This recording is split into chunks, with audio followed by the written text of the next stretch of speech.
भाग 4 37 से 46 तक। कलकत्ता की पूरी यात्रा का अंत में असुआ को बांसुरी बजाने के कारण गले में चोट लग जाने तथा काफी मात्रा में अंदर मुंह से खून निकल जाने के बाद खराब हो चुकी थी और लगभग कलकत्ता घूमने का लुत्फ सभी लोग ले चुके थे। दादा, बड़े दादा और बब्बा की भी छुट्टियां समाप्ति की ओर थीं, इसलिए अब सभी ने बैक टू पवेलियन की घोषणा कर दी। डॉक्टर से असुआ के लिए और दवाई लेकर सभी अपने सामान को पैक करके आदमी रिक्शे में बैठकर हावड़ा स्टेशन पर पहुंच गए। जब ट्रेन आई सभी उसमें अपनी अपनी सुरक्षित सीटों पर बैठकर ट्रेन के रवाना होने का इंतजार करने लगे। असुआ को अब की बार ऊपर की बर्थ पर लिटा दिया गया था। ट्रेन झांसी की ओर चलना शुरू हो गई। प्रेम जीजी, लक्ष्मी जीजी, धन्ना भैया ने अपनी खिड़की पर बैठकर वही खेल शुरू कर दिया। यह हमारा भवन, यह पेड़ मेरा, यह गिरजाघर मेरा, यह मंदिर मेरा, यह पुल मेरा, यह नदी मेरी। कि अचानक इमरती कहने लगी, मुझे टंगना है। इमरती को बर्थ के पाइप से टांग दिया, फिर भी कहने लगी टंगने हैं। सभी परेशान कि कहाँ टंगना है। कि असुआ ने कहा कि उसे हगना है। तब जाकर सभी को समझ में आया कि यहाँ टंगने का मतलब हगने है से है। बब्बा उसे टॉयलेट कराने ले गए। यहाँ पर वही खेल मेरा मेरी का चालू रहा। इन्हीं सभी आवाजों को सुनते असुआ को न जाने कब नींद आ गई। पता जब चला कि घर वाले कह रहे चलो झांसी आ गया है। असुआ ने पूछा, इतनी जल्दी? घर वालों ने कहा, तुम सोते रहे, तुम्हें यात्रा के दौरान जगाया नहीं गया। असुआ के चेहरे पर संतुष्टि के भाव थे। स्टेशन से बाहर निकलकर बब्बा तांगा लेने चले गए। वही डबोले जी का तांगा फिर मिला। जैसे कि डबोले जी इसी इंतजार में हो कि आज ही उनके गांव के यात्री जो कलकत्ते गए हैं लौटेंगे। सभी तांगा में बैठकर अपने घर ग्वालटोली आ गए। आगे लगातार जारी 38। आज बाई, बड़ी बाई तथा बहू भग्गो जीजी के घर पर आई हुई थी।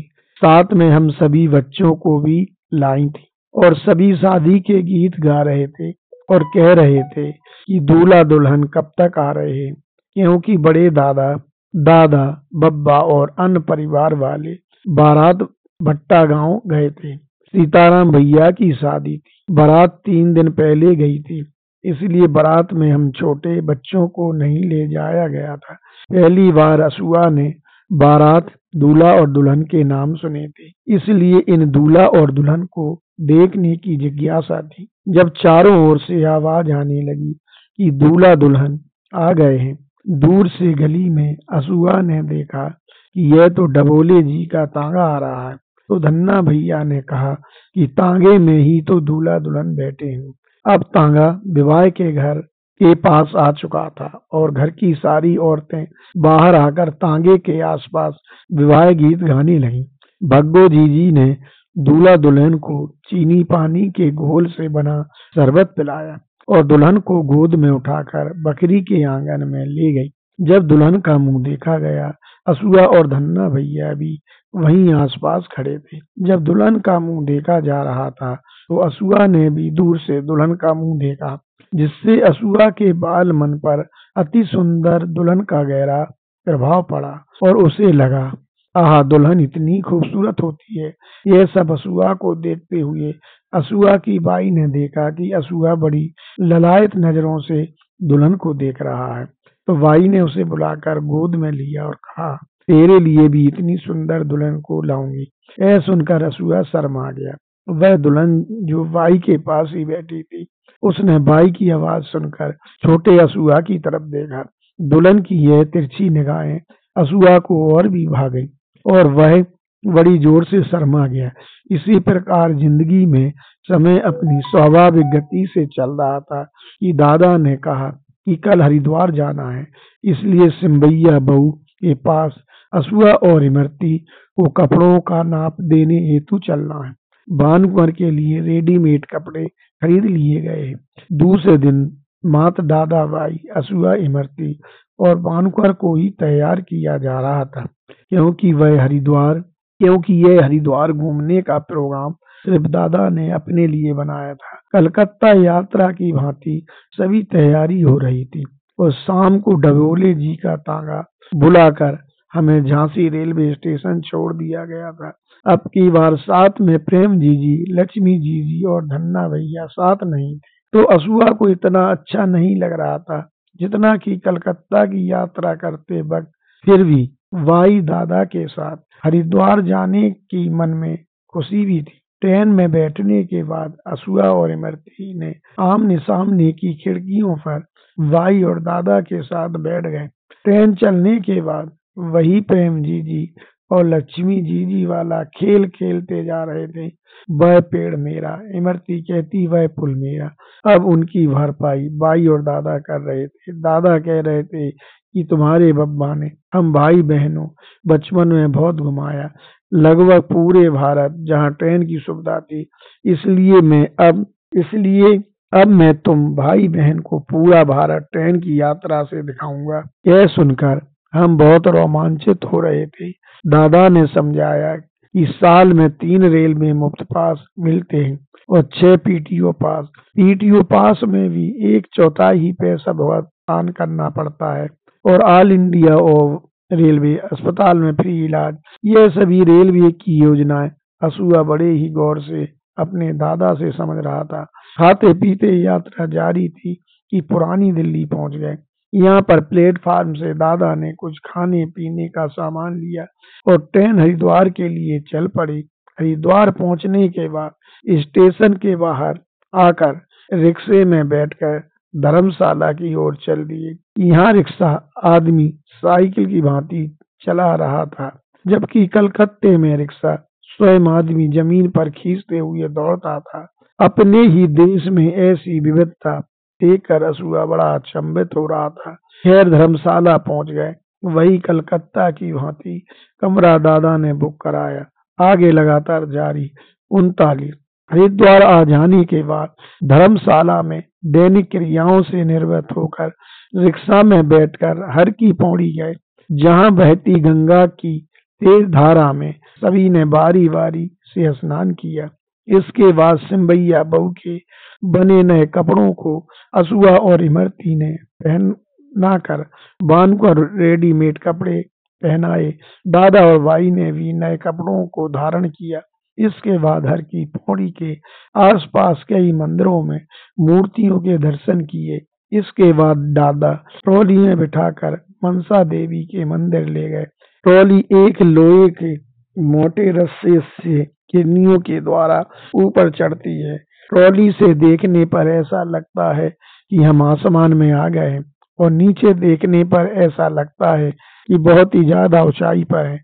नीचे देखने पर ट्रॉली के रास्ते में मिलने वाले पहाड़ हमें बौने नजर आ रहे थे और जिस पहाड़ पर ट्रॉली को जाना था वह ऊंचा और बड़ा दिखाई दे रहा था।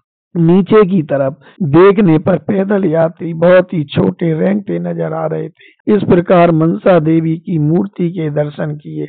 दर्शन करने में भक्तों की बहुत भीड़ थी। बहुत ही देर में हमारा नंबर आया था। इसके बाद चंडी माता की मूर्ति के भी दर्शन किए। चंडी माता के प्रांगण में सभी ने बैठकर नाश्ता किया। उसके बाद ट्रॉली द्वारा ही नीचे आए और धर्मशाला में वापस आ गए। आज की यात्रा इतनी ही थी क्योंकि संध्या हो गई थी और अगर समय भी होता तो थकान इतनी हो गई थी कि आगे यात्रा करना मुश्किल था। सुबह उठकर दादा ने कहा ऋषिकेश जाना है। गंगा नदी पर बने पुल से जो हर की पौड़ी पर बना है उसे पार करके ऑटो रिक्शा में बैठकर ऋषिकेश पहुंचे, जो हरिद्वार से लगभग 25 किलोमीटर था। यहाँ पर राम झूला पुल को देखा। राम झूला पुल लोहे की जंजीरों से बना था।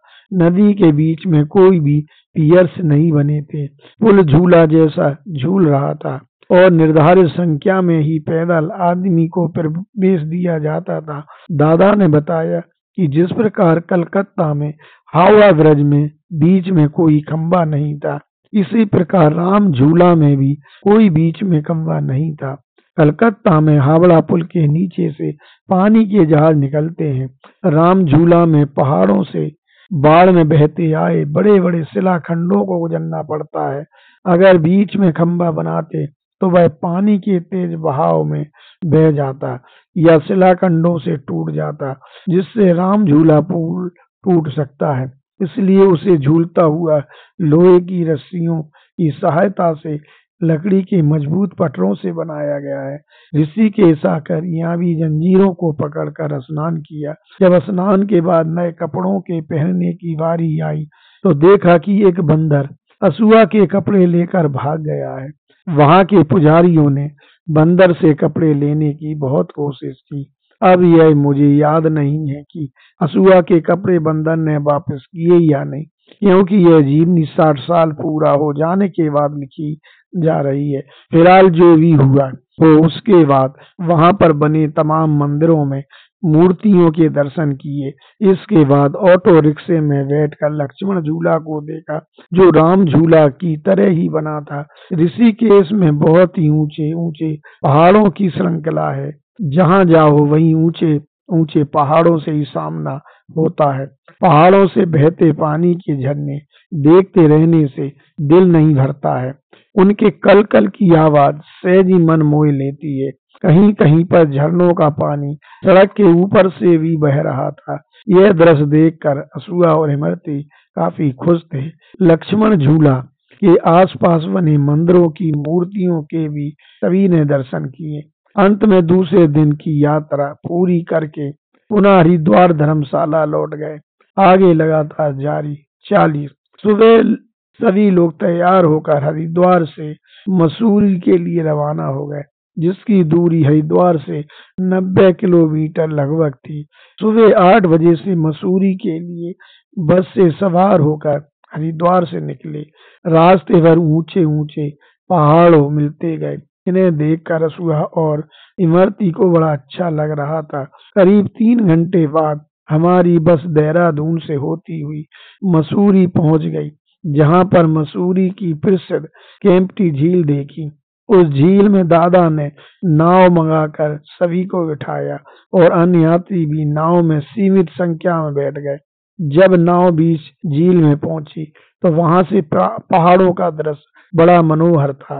पहाड़ की परछाई जो सूरज से बन रही थी वह बड़ी ही अद्भुत थी। दादा ने तथा अन्य लोगों ने झील के पानी में हाथ डालकर उस परछाई को पकड़ने की आभासी कोशिश की, जिसे देखकर असूआ और इमरती बड़े प्रसन्न हो रहे थे। कभी कभार बाई ने भी असूआ और इमरती के कहने से झील के पानी में परछाई पकड़ने की कोशिश की।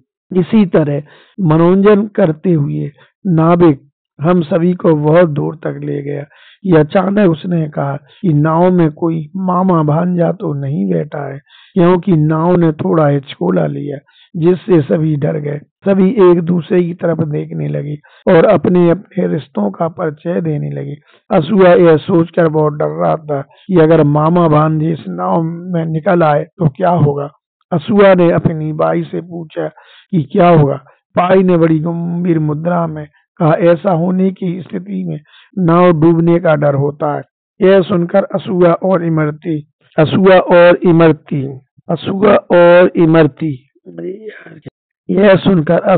इमरती डरने लगे और नाव को वापस लौटाने के लिए जिद करने लगे।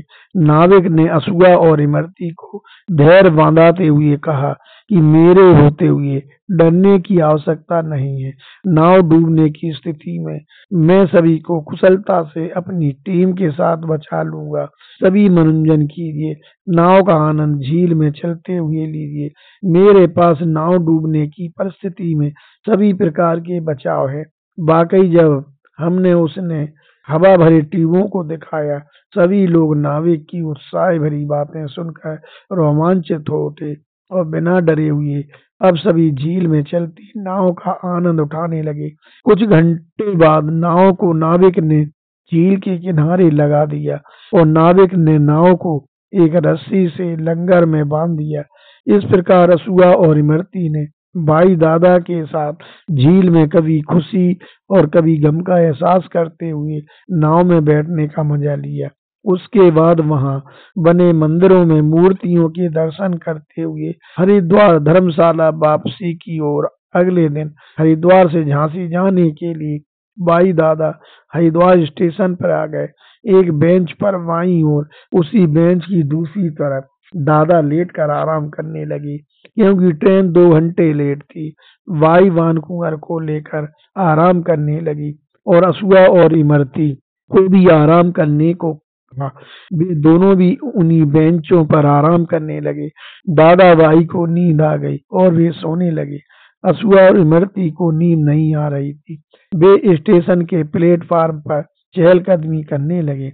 कुछ बंदर अपने छोटे छोटे बच्चों को अपने पेट से चिपका कर यहाँ से वहां उछल कूद कर रहे थे। असुआ और इमरती अपने गांव में कुत्ते कुतियों को अपने पिल्लों के साथ रोजाना देखा करते थे। उन दोनों को कुत्ते और बंदरों में फर्क मालूम नहीं था। गांव में कुत्तों के पिल्लों का अक्सर उठा लिया करते थे, उनके साथ घंटों खेला करते थे। अब हरिद्वार स्टेशन पर जब असुआ और इमरती ने बंदरों के बच्चों को देखा तो वे दोनों प्लेटफार्म पर खेलते खेलते बंदरों के बच्चों को पकड़ने के लिए दौड़े। असुआ ने एक बंदरिया के पेट से उसके छोटे बच्चे को पकड़कर अपनी ओर खींच लिया। अचानक इस हमले से बंदरिया अपने बच्चों को असुआ के चंगुल से बचाने के लिए चीख कर असुआ के पैर में काट लिया। असुआ भी बंदरिया के अचानक हमले से घबरा गया और उसके द्वारा पैर में काटने के कारण एकदम चिल्लाकर रोने लगा। इमरती ने भी दूसरी बंदरिया के बच्चे को पकड़ लिया।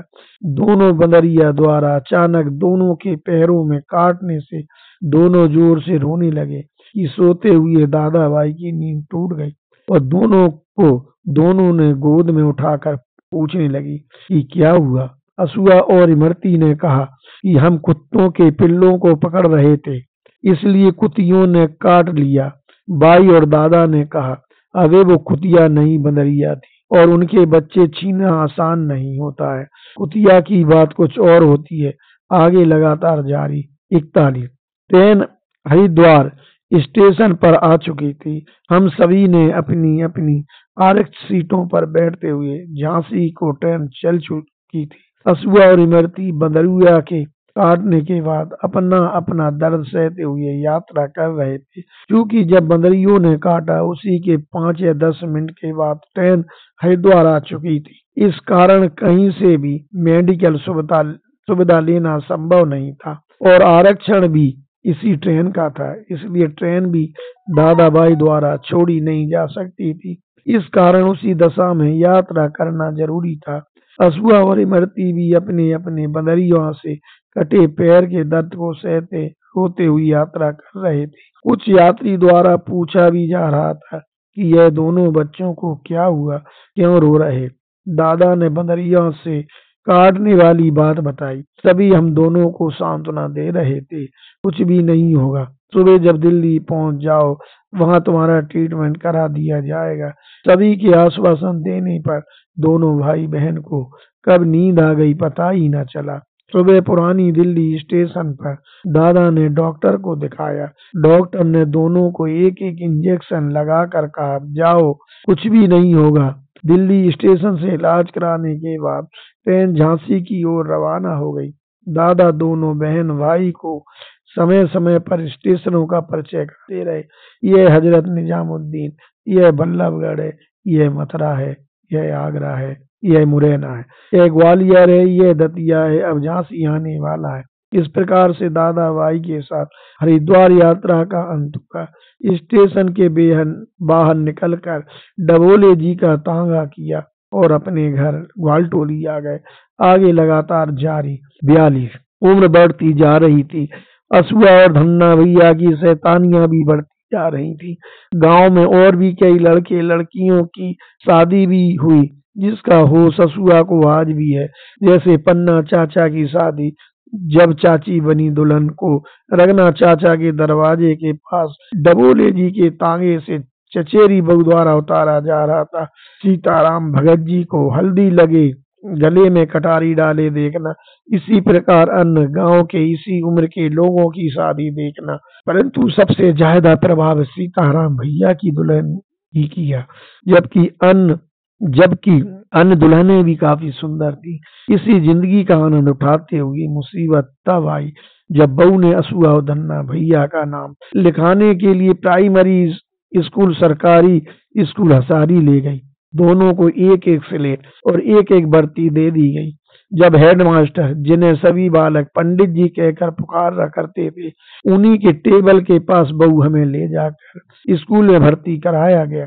बहू स्कूल छोड़कर बाहर चली गई और असुआ और धन्ना भैया को कक्षा एक कक्षा में बिठा दिया गया। वहां पर गांव के अन्य लड़के भी बड़ी कक्षाओं में बैठे हुए थे, जैसे दशरथ, किशोरी, रामजी लाल और उसका बड़ा भाई सुधर, भगवान दास इत्यादि। इन सभी को देखकर असुआ और धन्ना भैया को पहले दिन स्कूल में बुरा नहीं लगा। कोरी मास्टर साहब ने कक्षा में आकर हम दोनों को बुलाया और साड़ी की किनारी बनाने के लिए कहा। उन्होंने कहा कि अन बच्चे बना रहे हैं, इन्हीं की नकल मार कर बनाओ। हम दोनों ने दूसरे बच्चों की स्लेट देखकर अपनी स्लेट पर साड़ी की किनारी बनाई, बर्ती से बनाई। इसके बाद कोरी माँ साहब को जाकर दिखाई।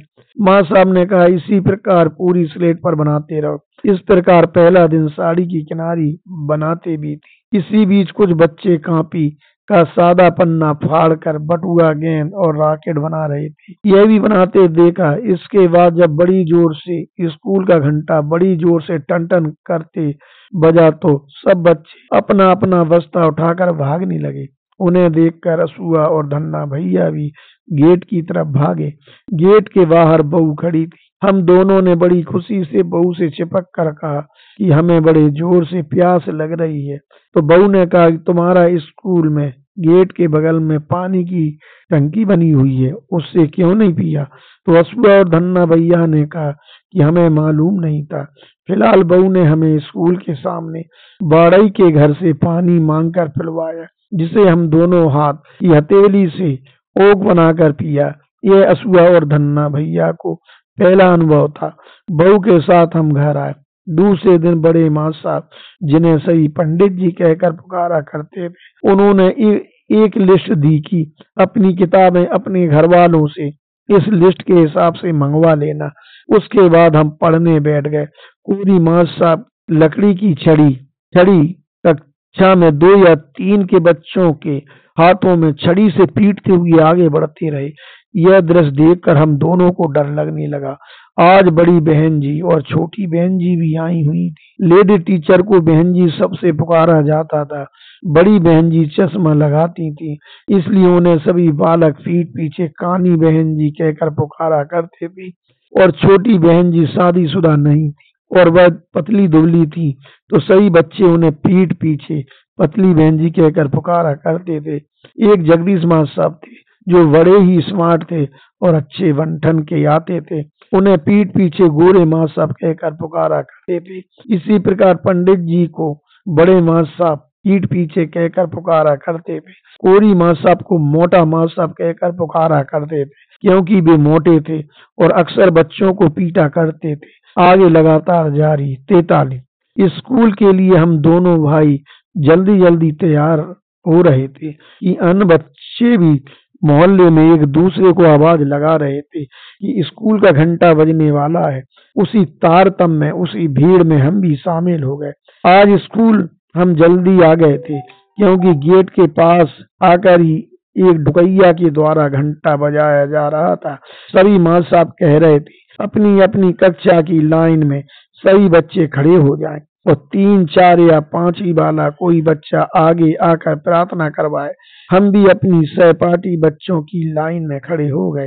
एक लड़का ने आकर प्रार्थना करनी शुरू कर दी। वह शक्ति हमें दो, दया निधि, कर्तव्य मार्ग पर डट जामे, पर सेवा पर उपकार में हम जग जीवन सफल बना जाएं। वह शक्ति हमें दो, दया निधि। हम दीन दुखी निकलो विकलो के सेवक बन के संताप भरें। जो हों अटके भूले भटके, उनको तारें खुद तर जाएं। वह शक्ति हमें दो, दया निधि कर्तव्य मार्ग पर डट जाएं। छल दम्भ द्वेष पाखंड झूठ अन्याय से निस्दिन दूर रहे। जीवन हो शुद्ध सरल अपना सुच प्रेम सुधा निशि बरसाएं। वह शक्ति हमें दो दया निधि निज आन मान मर्यादा का। प्रभु ध्यान रहे जिस देश जात में जन्म लिया बलिदान उसी पर हो जाए। वह शक्ति हमें दो दया निधि कर्तव्य मार्ग पर डट जाए। इस प्रकार प्रार्थना के बाद फिर राष्ट्रगान गाया गया। यह सभी बच्चों को बड़ा ही सुखदायक था। उसके बाद मास्टर साहब ने आवाज दी कि सभी बच्चे अपनी अपनी कक्षाओं में जाकर बैठ जाएं।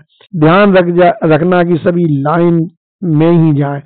एक बच्चा बिना लाइन के आगे बढ़ा तो मोटा मास्टर साहब ने उसे छड़ी से पीट दिया। यह देखकर असुआ और धन्ना भैया डर गए। हमारा दाखिला हो जाने के 3 दिन बाद राजा राम चप्पा और अन्य समान उम्र वालों का भी दाखिला हुआ। हम सभी पास ही पास बैठने लगे। आज गोरे मास्टर साहब कक्षा में आए और हम सभी बच्चों को परिचय दिया। सभी ने खड़े होकर अपना अपना नाम बताया। उसके बाद मास्टर साहब ने सभी बच्चों को दीवार पर बने काले बोर्ड की तरफ देखने को कहा। सभी काले बोर्ड की तरफ देखने लगे। मास्टर साहब ने एक अक्षर छोटा आ बनाया और सभी से अपनी स्लेटों पर बनाने को कहा, परंतु कोई बच्चा उसे नहीं बना पा रहा था। मास्टर साहब ने पुनः 5-5 बच्चों को अपनी कुर्सी के पास स्लेट सहित बुलाया। असुआ और धन्ना भैया, राजाराम चप्पा तथा ओम प्रकाश गए। मास्टर साहब ने असुआ की उंगली पकड़कर छोटा आ बनाना सिखाया। यही क्रम से चारों के साथ भी किया और कहा जब अब जाओ और फर्श पर डले टाट पट्टी पर बैठकर इसे बनाने का अभ्यास करो। इसी तरह 5-5 बच्चों को अपनी कुर्सी के पास स्लेट सहित बुलाकर सभी को छोटा आ बनाना सिखाया और सभी को टाट पट्टी पर बैठकर अभ्यास करने के लिए कहा। असुआ अपनी स्लेट पर बने छोटे आ को देखकर बनाने की कोशिश करने लगा, परंतु उंगली में पकड़ी बर्ती इधर उधर भग रही थी। असुआ आ बनाने में पूरी तरह से असफल हो रहा था कि मास्टर साहब की नजर उस पर पड़ी। असुआ घबराया हुआ था कि यह सभी बेफिजूल क्या बनवाया जा रहा है। इसका ध्यान भटक रहा था। उसे अपने आंगन में लगे नीम के पेड़ की याद आ रही थी। कभी किसी पल इमलियों के पेड़ नजर आ रहे थे, कभी मामाओं के गांव सरवा के कुएं का राहट दिखाई दे रहा था, कभी कलकत्ता के हावड़ा ब्रिज पर दिमाग जा रहा था, तो कहीं हरिद्वार के बंदर द्वारा काटे जाने की याद आ रही थी। यह सब 1 मिनट के स्वभाग में हो रहा था कि मास्टर साहब ने उसे बुलाया कि बताओ आसाराम, तुमने छोटा आ कैसे लिखा। असुआ मास्टर साहब के बुलाए जाने पर रोने लगा और कहा कि यह मुझसे ना बनेगा, मेरे समझ में नहीं आ रहा है। बढ़ती उंगली से इधर उधर चल रही है। मैं कभी इस हाथ से तो कभी इस हाथ से पकड़ रहा हूँ, पर बढ़ती टेढ़ी मेढ़ी चल रही है कि इतने में घंटा बजता है। और मास्टर साहब ने कहा आधी छुट्टी हो गई है, पहले खाना खा लो, उसके बाद छोटा आ बनाना बताऊंगा। आगे लगातार जारी। 44। स्कूल हमारे घर से 700 या 800 मीटर की दूरी पर था। अधिकांश बच्चे तेजी से चलकर अपने घर पर खाना खाने के लिए आ जाते थे। हम भी अपनी ट्रॉली के साथ घर आ जाते थे और जल्दी से खाना खाकर घंटा बजने तक स्कूल पहुंच जाते थे। मास्टर साहब ने आवाज दी, आसाराम हाजिर हो। असुआ बैठा रहा। वह हाजिर का मतलब समझ नहीं पा रहा था। पुनः मास्टर साहब ने कहा आसाराम इधर आओ। असुआ मास्टर साहब की कुर्सी के पास आगे बढ़ा। मास्टर साहब ने कहा कि तुम छोटा आ नहीं बना पा रहे हो और मैंने तुम्हें हाजिर होने के लिए कहा था और तुमने सुना नहीं। असुआ ने कहा सुना तो था, तो फिर आए क्यों हाजिर नहीं हुई। असुआ ने भोलेपन से कहा हाजिर क्या होता है। मास्टर साहब ने कहा तुम हाजिर का मतलब नहीं जानते हो। असुआ ने कहा समझ नहीं आ रहा है। मास्टर साहब ने बताया हाजिर का मतलब नहीं बुलाया है, अब याद रखोगी। असुआ ने कहा बिल्कुल मास्टर साहब। असुआ को आ बनाना सिखाने लगी कि पहले गोला बनाओ। असुआ ने कहा गोला क्या होता है। मास्टर साहब ने गोला बनाया। फिर असुआ से कहा कि अब तुम गोला बनाओ। असुआ ने मास्टर साहब के गोला को देखकर टेढ़ा मेढ़ा गोला बना दिया। मास्टर साहब ने कहा बहुत ही सुंदर। फिर मास्टर साहब ने कहा इस गोले के नीचे पहले वाले गोले से सटाकर दूसरा गोला बना दिया। माँ साहब ने कहा, अब बाएं हाथ इस तरफ के दोनों गोलों को आधा मिटाओ। असुआ ने आधा मिटा दिया, क्योंकि आधे पर माँ साहब ने अपनी उंगली रख ली थी। फिर माँ साहब ने कहा कि अब दोनों आधे गोलों के बीच में एक बड़ा डंडा खींचो। असुआ ने दोनों आधे कटे गोलों के दाईं तरफ बड़ा डंडा खींच दिया, क्योंकि माँ साहब इशारे से बता रहे थे कि इस तरफ से। फिर माँ साहब ने कहा कि अब इस बड़ा डंडा पर खड़ा डंडा ऊपर से नीचे की ओर बड़ा डंडा के ऊपर नीचे बराबर निकला हुआ खींचो। चूंकि माँ साहब लगातार अपनी उंगली रखते जाते थे, उसी इशारे को समझकर असुआ ने बड़ा डंडा पर ऊपर नीचे बराबर निकले डंडा को बर्ती से खींच दिया। माँ साहब ने कहा, बहुत ही अच्छा। अब माँ साहब ने कहा कि खड़ा डंडा के ऊपर एक बड़ा डंडा खींचो। असुआ ने खड़ा डंडा के ऊपर एक बड़ा डंडा खींच दिया। माँ साहब ने कहा, अति सुंदर। अब बताओ, जो मैंने काले बोर्ड पर जो छोटा आ बनाया था, क्या यह उस जैसा है या नहीं? असुआ सोचने लगा। उसका ध्यान फिर भटक गया था। वह मसूरी की केम्प्टी झील की नाव में खो गया था। माँ साहब ने कहा, ध्यान इस तरफ लगाओ, तुम्हारा ध्यान भटक रहा है। माँ साहब ने कहा, सही बताओ, तुम कहाँ खो गए थे? असुआ ने उत्तर दिया, मसूरी की केम्प्टी झील में। तो क्या तुमने मसूरी देखी है? असुआ ने उत्तर दिया, मसूरी की केम्प्टी झील में। तो क्या तुमने मसूरी देखी है? असुआ ने कहा, हाँ, मैं अपना दादाबाई के साथ हरिद्वार गया था और वहाँ तीसरे दिन मैंने देखी थी।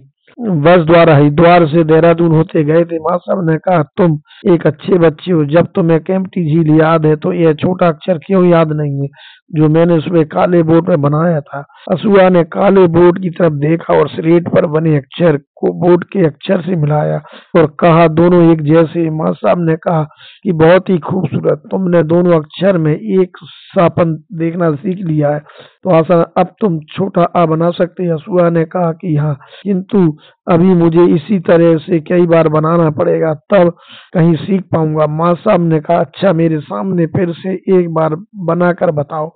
असुआ ने ध्यान लगाया कि पहले एक गोला उसने बनाया, फिर उसी से चिपका कर दूसरा गोला उसने बत्ती से स्लेट पर बनाया। फिर ध्यान लगाया कि दोनों गोलों के आधे भाग को बाईं तरफ से काटना है।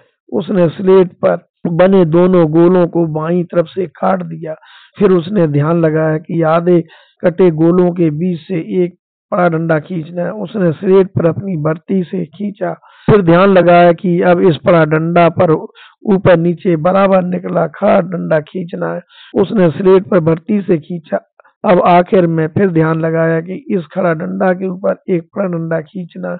उसने स्लेट पर खींचा। अब असुआ ने कहा, माँ साहब, यह छोटा आ बन गया है। माँ साहब ने कहा, पुनः बना कर दिखाओ। असुआ ने अभी हाथ बिल्कुल असुआ ने स्लेट पर दो गोला एक के नीचे चिपका खींचे। उसके बाद दोनों गोलों को बाईं तरफ से आधा काटा। उसके बाद दाईं तरफ से एक बड़ी लाइन दोनों गोलों के बीच खींची। उसके बाद बड़ी लाइन के ऊपर नीचे बराबर निकली हुई एक खड़ी लाइन खींची। उसके बाद खड़ी लाइन के ऊपर एक बड़ी लाइन खींची। असुआ ने कहा कि माँ साहब देखिए, बन गया छोटा आ। आगे लगातार जारी। 45। माँ साहब ने कहा, अब एक बार और छोटा आ बनाकर दिखाओ। असुआ ने कहा, अभी हाल। असुआ ने बर्ती दाईं हाथ से इस तरह से पकड़ी कि बर्ती का एक चौथाई भाग स्लेट की ओर तथा 3/4 अंगूठा और उसके बगल वाली उंगली के बीच से ऊपर की तरफ। अब उसने बिना रुके दो सटे गोले ऊपर नीचे बनाए। फिर दोनों गोलों को बाईं तरफ से आधा काट दिया। अब आधे बचे गोलों के दाईं तरफ बीच से एक बड़ी लाइन खींच दी।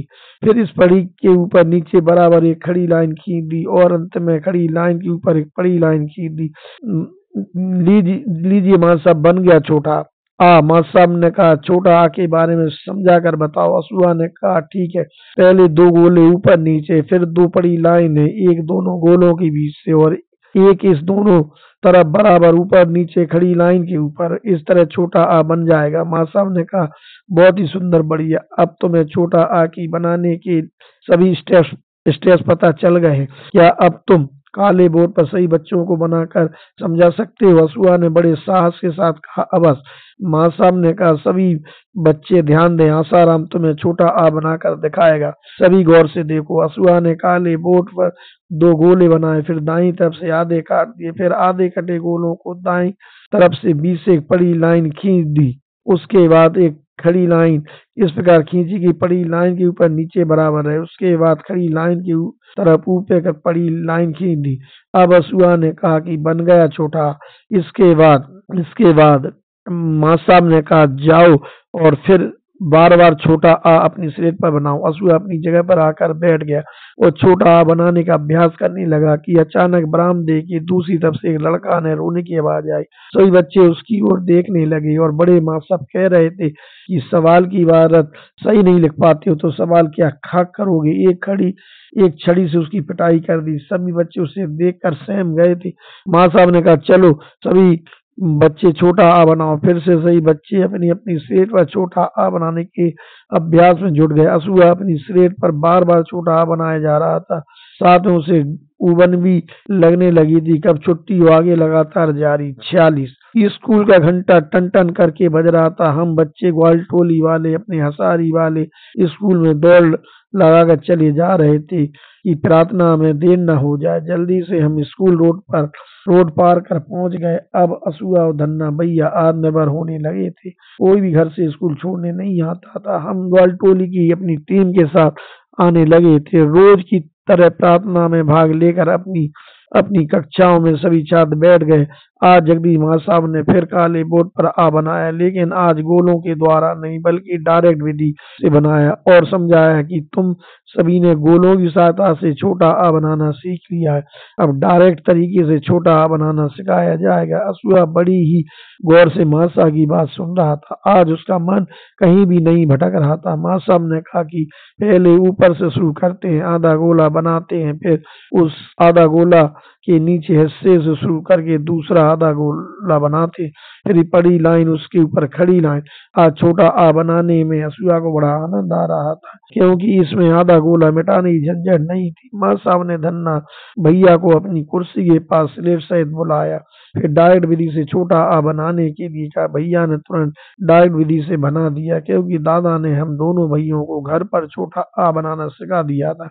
इस प्रकार माँ साहब ने कहा कि तुम सभी ने छोटा आ बनाना सीख लिया है, अब बड़ा आ बनाना सिखाया जाएगा। सही बच्चे ने कहा बड़ा आ छोटे आ से किस तरह से बनेगा, सिर्फ अंतर यह है कि एक खड़ा डंडा और लगा दिया जाएगा। माँ साहब ने कहा बहुत ही अच्छा, अब छोटी ई बनाना सिखाया जाएगा। असुआ ने हाथ उठाकर कहा माँ साहब मैं छोटी ई बना सकता हूँ। माँ साहब ने कहा आसाराम, तुम छोटी ई बनाना कैसे सीख लिया। असुआ ने उत्तर दिया हम दोनों भाइयों को दादा ने सिखाया। माँ साहब ने कहा काले बोर्ड पर दूसरे छात्र को बनाकर दिखाओ। असुआ ने काले बोर्ड की तरफ गया, उसने बत्ती से छोटी ई बना दी। माँ साहब ने कहा अब सभी को समझाओ कि छोटी ई कैसे बनती है। असुआ ने कहा पहले एक छोटा सा खड़ा डंडा बनाया, इसके बाद एक आधा गोला उल्टा खींचा, फिर दूसरा आधा गोला सीधा पहले गोला से सटाकर खींचा, फिर एक तिरछी रेखा दूसरी गोला से सटाकर दाईं तरफ खींच दी। इस प्रकार से छोटी ई बन गई। माँ साहब ने आसाराम को कहा बहुत ही अच्छा। सभी छात्रों ने अपनी अपनी स्लेटों पर छोटी ई बनाने के अभ्यास में जुट गए। घंटा बजा, इंटरवल हो गया, सभी छात्र खाना खाने लगे। हम अपने घर पर खाना खाने के लिए चले गए। आधी छुट्टी के बाद बड़ी ई बनाना सीखा। इसमें अंतर सिर्फ मात्रा का था। माँ साहब ने मात्रा लगानी सिखाई। इस प्रकार धीरे धीरे कई दिनों में सही वर्णमाला बनाना सभी छात्र ने सीख लिए, साथ ही 10 तक की गिनती लिखना और बोलना सीख लिया। आगे लगातार जारी।